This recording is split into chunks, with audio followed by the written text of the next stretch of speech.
Rahul, a wealthy businessman, is sitting in his luxurious office, surrounded by expensive gadgets and designer furniture.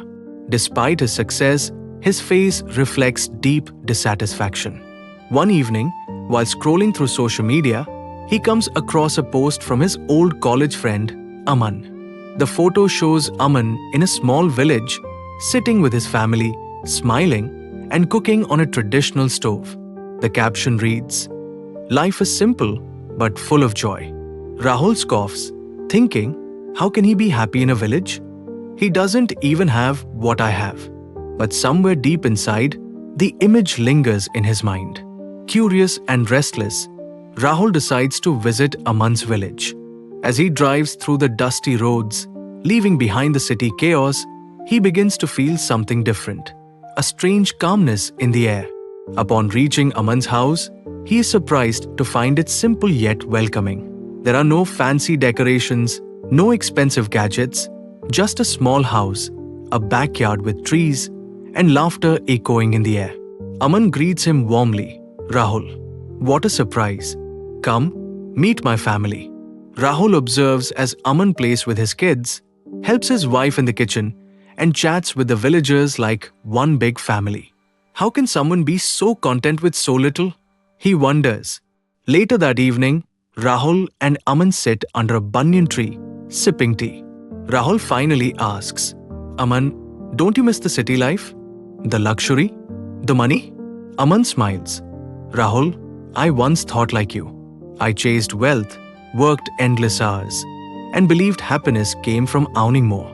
But in the process, I lost time, relationships, and peace.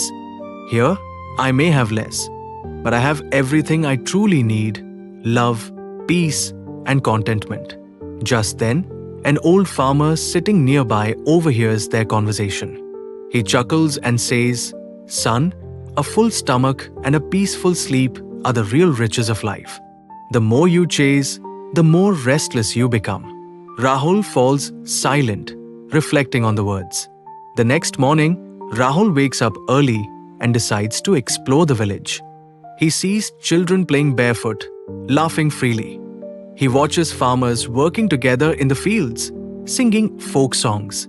He meets a woman who, despite having little, offers him food with a warm smile. Rahul realizes something shocking. These people, with far less than him, are genuinely happy. They live in the moment, unlike him, who is constantly chasing something bigger.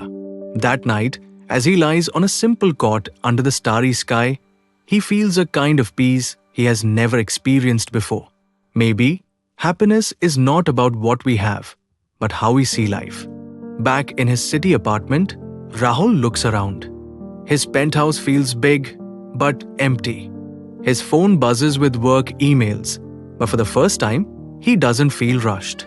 Instead, he picks up his phone and calls his parents, something he hadn't done in weeks. He starts making small changes, spending time with loved ones, appreciating little things, and focusing on peace rather than possessions.